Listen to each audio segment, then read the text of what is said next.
everybody, welcome back to my YouTube storytelling channel. I am Hua.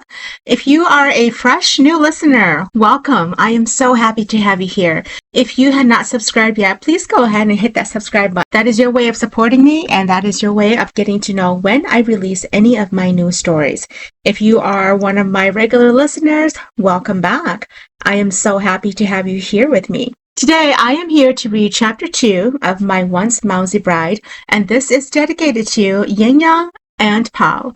I hope that you enjoyed Chapter 1. So I invite you to sit back, relax, and enjoy. He doesn't need fires, he's got his colors, noticed on and on and on, turning heads to see the colors. It goes on and on and on and on. Stranger says he'll regret his armor. They don't get what it's like. The chamber that Ying Ya was taken to was large and warm with a fire burning. In the middle of the bed was an Oriental Persian rug and a line of rich fabrics ready to be made into dresses. There was a double French door that led to the outdoors balcony that overlooked the yard. It was too dark now to see what the view was. The bed was rich cherry oak canopy with sheer white curtains that flowed around it. A pillow that when touched was filled with the softest of feathers. She was taken aback by his gentle gesture, and she was at a loss of words. Her own mother had been riding with her in the carriage, afraid she'd lost courage and decided to back out. It had been her mother who pushed her into his arms, and if he hadn't caught her when he did, she'd probably have broken her neck. Ying Ya sat on the bed and stared at the wall, unable to decide what was going through her mind. There was so much loudness and violence of chaos that it made her unable to determine which was worse. She had struggled with herself, and when she glanced upon him tonight, she realized that he was at least a handsome man. He towered over her with his height, and when he smiled, it crinkled his eyes. He was older than her by many years, but it didn't appear to be so in how he looked. And then she remembered how he described her when he first met her, how he painted her dress as a vintage, beautiful flame color. She never would have guessed it could be described as such, because all she could think of was orange. He had been kind, understanding, and didn't touch her without asking permission. After they talked, he simply asked the maid to escort her to this chamber and disappeared. So what was she supposed to do for the rest of the night? The door opened, and Angie walked in holding a tray of snacks. Once she set the tray down, she closed the door and came to her with a huge grin. "My lady." Ying Ya frowned, and then she smiled. What are you doing here? Mother forbid you to come with me when I left." "I know, but the master sent for me. He said you'd be more comfortable with someone you knew to serve you. Isn't that kind of him?" Ying Ya was speechless. She didn't know what to think as Angie brought her some tea. She drank it and recognized it as the same one she had earlier. "So, have you met him? The master?" Angie asked. Nodding, she replied, "I did." Angie came to sit on the ground before her. "And? What do you think of him, my lady?" She shrugged. "I don't know. He's not what I expected. I thought he would want to do more with me, but he's just gentle and understanding." She looked up at Angie. "What does that mean?"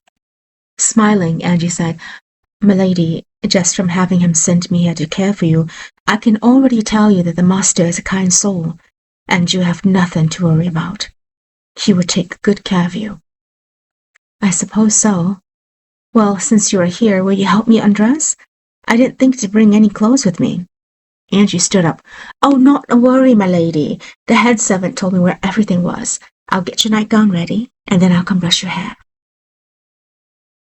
"Edward, what did you think of the lady?" Pao asked, as he slipped on a soft tunic to get ready for bed. He was sleeping in the chamber next door. Just this one time, he was almost upset he couldn't hear what she was talking about because of the thick walls. "My lord, the lady is an honorable one. She is quite majestic. You have made a fine choice." Thank you. You can go for the evening. If I need anything, I shall call you. Good night, my lord. As Edward left, Pao slipped into bed and blew out the last candle. The darkness that surrounded him brought him into an exhausted mode. The young bride, sleeping next door, brought him comfort. She was now his. It was the middle of the night when Pao heard thumping coming from next door. The sleep vanished from him as he jumped out of bed and rushed over, opening it. He found Angie in bed trying to comfort a deeply asleep Ying Ya. Her eyes were closed, but she had an angry look and she was fighting air. What's going on? He asked. Angie's face broke. My lord, she's having one of her terrible nightmares. I can't break her from it. He came forward and she stepped away. Her hands were curled into tight fists and she was making soft, groaning voices. And then she threw a punch and it landed across his jaw. He heard Angie gasp, but he felt nothing as he climbed into bed with her and gathered her arms together, wrapping his own over her. When his body was against hers without a single space in between, she was moaning and sobbing. Her agonizing pain made his heart break as she continued to fight against his hold. She jerked a few times, her head hitting his chin, but he held on. My lady, comfort is here. Listen to the sound of my voice and come home to me. Don't go to the dark, my lady. You are mine, my all, my everything. Come to me. Listen to my voice. Come here. Come home, he whispered. And suddenly she stopped, and her body softened against him, and then a deep sob was released, and she fell against him, and her arms went still. My lady? Angie asked. She's fine now. She's sleeping. Then he looked up at her. Help with the blanket over us? Angie came and did as told, but it was too short to cover them both. Give it all to her. I'm fine. Angie did as he asked and then stepped away. He looked up at her. Does this happen often?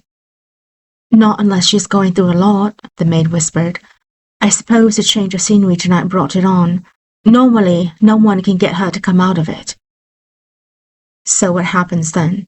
She just fights herself up until dawn, and when she wakes up, she has bruises for weeks. He shut his eyes. How she has struggled without him. He lowered his lips and gently kissed her hair. What is she fighting? When the missus was young, she had a younger sister, and the two went picking barley in the fields. A stranger came and grabbed them both, trying to steal them away. She fought against him and saved her and her sister, but the man ran after them and they ran to the hills. There was a drop-off, and when they reached the edge of the cliff, her little sister fell off, and she tried to hold on to her for as long as possible. The man eventually came and began lighting their conjoined hands so that she would let go and watch her sister die. Angie's voice broke. My poor missus. She was just a little girl, and she cried out for help when it burnt her, and so she let go and watched her own little sister perish into the ravine below. The man took her, but was caught halfway to town when the master found him. She still blames herself for what happened. Pao felt his heart sink with hurt. How could such a terrible thing happen to her at such a young age? No wonder she was reserved and quiet. He continued holding her, and then he looked up at Angie. You can leave us. But my lord, I'm her husband. There is no shame in me sharing a bed with her. I will talk with her when morning light comes. Yes, my lord. Angie left quietly, and he continued holding her, feeling her breathe gently in his arms, and then he kissed her head again. Sleep, little dove. My little dove. I'm here now. Ying Ya felt her body was sore, and the bed suddenly became hot, as if she'd been enveloped by a volcano. Her throat was tight, and she remembered the bed being bigger. As she turned, her hand came to press against something cold and hard. What is this?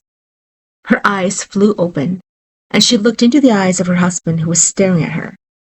Gasping, she pushed away from him, and his arms came to wrap around her, keeping her closed in. "Good morning," he whispered. She felt her cheeks burn. How did you come to be here? I went to bed alone." "And you shouldn't have slept alone, for you are married to me," he smiled. "Darling, you have quite the right hook." Ying Ya frowned. "What are you talking about?" Then his eyes became dark, and he lowered himself closer to her. "You had one of your spells last night. Angie couldn't get you to stop, so I climbed into bed with you."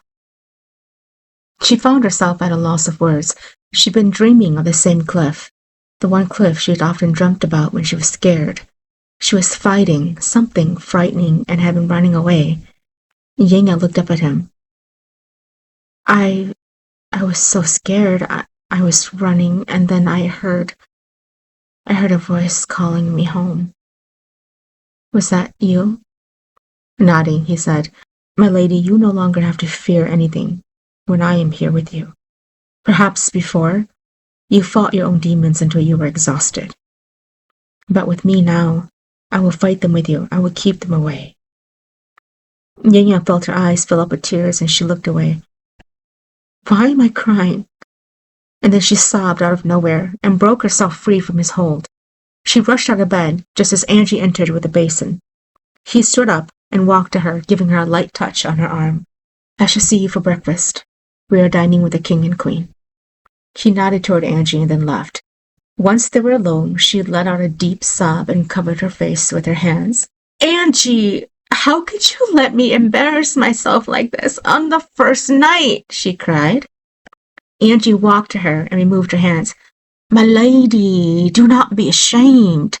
It was quite nice to see someone take care of you for a change. He was so gentle with you, with how he was calling you to come home to him. It made me weep when I was alone. He is such an incredible man, you know." "How did it happen?" "I suppose you put too much stress on yourself and you had one of your nightmares. I couldn't get you to stop, and I guess he must have heard. He came over, and you even hit him square in the jaw. But he just hugged you, and you became calm and slept like a little baby." Ying Ya shook her head. "Oh, good Lord, this is unsettling to hear." She took in a deep breath. "I do not have time for this today. I'm having breakfast with the king and queen. Let me get ready."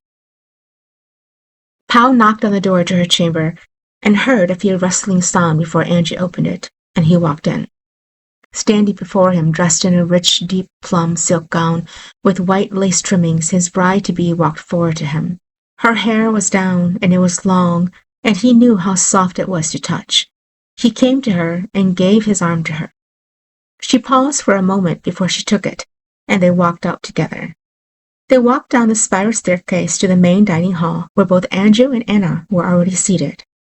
"Good day, my king and queen," he said. "May I introduce you to my bride-to-be, Lady Ying Ya?" She smiled and bowed to them. "My king and queen, I thank you for your kind hospitality." "You are a gem. Look at you," Anna said with bright eyes. "You are just as beautiful as Pao described you." Ying Ya's cheeks flushed. "Thank you, your majesty. My beauty fades in the presence of yours." "I say it is quite equal," the king said as he smiled. "Come, sit, eat." He helped her to a chair, and the servants came to pour them each a glass of wine. She looked a little hesitant, and he leaned over to her. "Is something the matter?" She looked up and whispered softly, "I cannot have wine. I am allergic." He smiled and then looked up at the servant. "Bring the lady a cup of tea."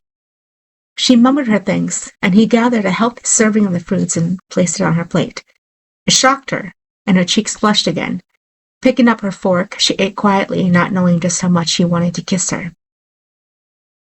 The carriage arrived at her home later in the afternoon, and when Pao got out, he turned around to find her extending her hand out to him. But to her surprise, he simply put his hand around her waist and lifted her out and down to the ground. Once she found stability, she looked up at him with shyness. Thank you," she said. "So where do we go from here?" Smiling, he said, The king and queen are getting the wedding preparations done, and the banquet will be held 2 days from now. There will be someone over later this evening to have you fitted for a wedding gown. I am afraid I will not see you again until we meet at the altar." Nodding, she replied, "I shall see you then." She fidgeted with her hands, and he placed his over hers gently. She stopped and took a deep breath. Then she looked up at him. "Are you not going to kiss me? Isn't that what all men want? A kiss?" Pao was touched, but he couldn't stain her honor. He touched her hair gently and shook his head. "Darling, I'd give anything to kiss you right now. But your honor and dignity is what I treasure the most. I wouldn't do anything to harm it. I will kiss you, my lady. You can count on that. Just not today. Not here. Not like this. When I do kiss you, it is to show the world that you are rightfully mine, and anyone who dares to even try to look at you shall have to deal with my wrath." She let out a shaky breath. "Oh my." Smiling, he touched the tip of her nose. "Oh my is right. Little dove, go on in." Pao watched as she smiled at him once more, and then hurried inside. He got back into the carriage and instructed for the driver to take him home. The confusion that lay in her heart caused Ying Ya to sit with a dazed glare as she had returned from the palace. Her husband-to-be had mentioned about how he wanted to protect her dignity and honor by not kissing her. Duke Thor had asked for a kiss inside her own parents' home. Both men were incredibly handsome, while one wanted to protect her and the other wanted to simply feel her. Which was love? "Darling," her mother's voice made her turn around, and her mother walked in. "I heard from Angie about what happened last night." She let out a deep breath and tears filled her eyes. "Oh, Mother, it was so embarrassing.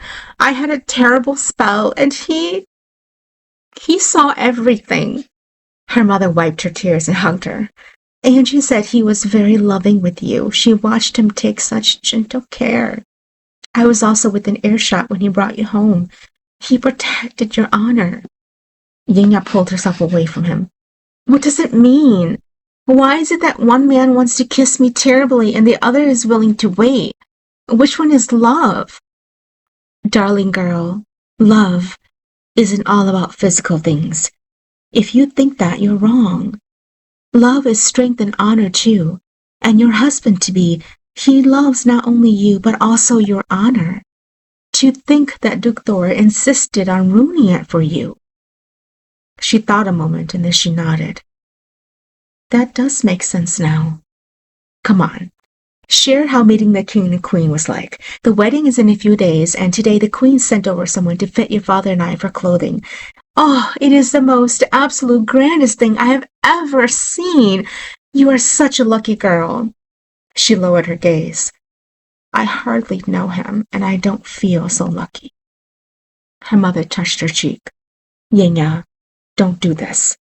Don't let someone like Duke Thor ruin your chance at happiness. You know, he was out and about with Ella Song, and then he was seen flirting with Hope and Daniela. The man has no honor and doesn't care about others." "But I love him." "You hardly know him. You love him for what he's created, dear, not for who he is." Her mother held her and patted her back.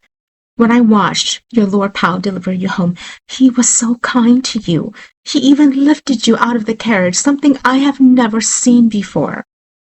I need someone to love you as much as I love you, darling girl. Only then can I be happy and know that I can safely let you go. So do this favor for me, dear. Do not try to let the thought of someone like Duke Thor ruin your chance at a good life." The wedding came faster than Ying Ya had prepared for it. Her heart was fluttering in spades, and she felt unable to control her thoughts. Her mother had been all over the house making sure everything was put together, and when the carriage came to pick her up, she realized she was not prepared. The dress. Oh, the dress was beautiful. Even now, when she was wearing it, she still could not believe it truly belonged to her. It was made of pearl throughout and had a long train with lace trimmings. It was heavier than she expected, but it had been hemmed to where she would not trip over it. Her mother and father were both wearing gold to match the king and queen and were already seated by them. All that needed was her presence. She looked in the mirror one more time and let out a deep breath. When she entered the grand hall, people were surrounding every corner and music was heard. She walked down the stairs and the first person she saw was Ella Song wearing a bright red dress with a gold sash. The girl looked at her like she'd swallowed mace. For once, Ying Ya was excited to be the finer one of the two. She walked past Ella without saying a single word, and when she entered the main foyer, a string of music was heard. She looked up to find her parents sitting with the king and queen, and there he was, her husband-to-be, Lord Pao dressed in a fine black suit waiting for her. His eyes told her everything she needed to know to confirm his feelings for her. And then when she looked over to the far left, Duke Thor sat with his eyes dark and a scowl on his face. She swallowed hard and cleared her mind of everything as she slowly walked toward Pao. When she was close enough, he reached out a hand, and she took it as he gently pulled her to stand beside him. They both turned as the priest came to stand before them in a dark robe. Marriage was once considered an act of having rights to perform sinful pleasures with one another. Without a marriage decree, one cannot birth children and cannot house another woman or man in your manor for fear of shame. But this is not what this marriage is about today. This marriage is between Lord Pao of Ying Manor and Lady Ying Ya of Li Manor, two beautiful individuals whose souls and hands have found each other through the darkness, and they are guiding each one to the light. Now, I have plenty to say, but I was asked by Lord Pao to have him deliver his own vow and seal the union. My lord, the time is yours. She turned to him as he took her hand and slipped a single gold band, and then he brushed his thumb over it and looked up at her. My lady, comfort is here. Listen to the sound of my voice and come home to me. Don't go to the dark, my lady. You are mine, my all, my everything. Come to me. Listen to my voice. Come here. Come home. She cocked her head and realized it was the same endearing words she'd heard when she stood at the edge of the mountain, lost and confused, fighting a thick memory of pain. It had been this that woke her up and called her home. Out of nowhere, her eyes filled with tears, and a single one dropped onto her cheek. He reached over and thumbed it away as he smiled, and then he put his hand on her waist and pulled her forward and lowered himself. My lady, do you take me as your husband? He whispered as his forehead touched hers. She let out a shaken breath. I do. Good. Now, ask me to be yours. Ying Ya lifted her eyes to him. My lord, do you take me as your wife? Forever and always, he said, and then he lifted her up and kissed her. His lips were hungry as he pushed her to open up for him. He tasted like bourbon and it made her dizzy. He wasn't letting her go, and when he had his fill, he finally put her down on her feet and then leaned over and planted the softest kiss on her forehead. When he pulled back, his eyes held the deep love that burned bright. She let go of the breath she'd been holding and sank against him. Lady Ying Ya, she turned to find Ella Song walking toward her with Duke Thor on her arm. She knew she had to face this moment sooner or later. The two held stiff smiles as they exchanged greetings. I have to say, I did not think you would be so lucky to marry right into the king's home. Tell me, what did you do to make such a man like Lord Pao fall in love with you? You must teach me your ways, Ella said. Ying Ya felt her cheeks flush. Ella, I am sure you already know all the tricks. I mean, you are with Duke Thor, are you not? Ella's smile faded, and she stepped forward. Good luck on your marriage. Men in the palace have many concubines. She sneered and walked away as Duke Thor simply just lowered his gaze. She refused to let Ella's words hurt her. She was feeling much too happy. When she looked up, she saw Pao heading toward her way, but he was suddenly yanked to talk to someone else. She smiled at the people who were wishing her well, and then she heard her name being called, and she turned around to find several young women heading toward her way. These were women of high society that rarely spoke to her. Lady Ying Ya, congratulations on your marriage. You have chosen a well-male specimen. We feel attacked that you take such a fine man off the market, the red-haired woman said. You must share your secrets of marital bliss with us so we know how to prepare ourselves for the wedding night. Ha ha ha, the brown one who laughed like a goat said. Ying Ya kept her voice still, her inside turning to mush as she found nothing to say to defend herself. She wanted to cry. Was this what she was to face in the court? As she felt the world turn thick with judgment, she felt someone slip their hand around her waist, and the laughter of the woman around her went silent. Ladies, gawking at the bride is not available for anyone to do except the groom. I'd appreciate it if you kept your eyes off my woman, Pao said as he gently guided her toward the ballroom. When Ying Ya turned to look at them, the goat laugher was literally red in the cheeks. Smiling, she turned back to her husband. Thank you. What do you say we get out of here? I think we have made appearance long enough, don't you agree? I do. Where will we go to?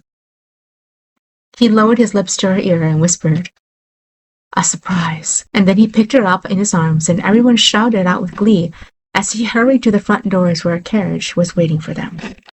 Thank you for tuning in. Chapter 3 will be out shortly. He doesn't need fires.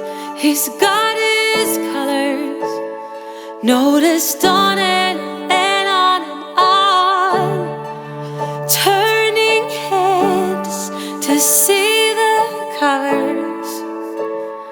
It goes on and on and on and on. Stranger says he'll regret his armor. They don't get what it's like to be no one, no one, no one, no one. We don't wanna be hiding. We don't wanna be fighting. We don't wanna be running from the sun. We don't wanna keep trying. We consider denying. We don't wanna be running from the sun. Of ebony publicity, she carries on and on and on and on. Small town words are filled with bias, and they'll go on and on and on and on. A stranger says, poor girl with that armor. They don't get that it's her choice to have a veiling golden, golden gold. We don't wanna be hiding. We don't wanna be fighting. We don't wanna be running from the sun. We don't wanna keep trying.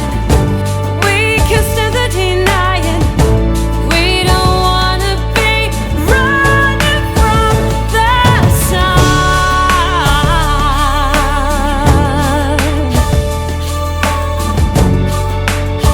'Cause we would die to have a place like home.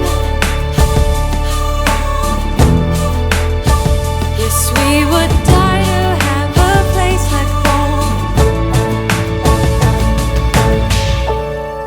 Stranger says we don't want our armors, but they don't get we can choose. 'Cause we're like one, like one, like one, like one.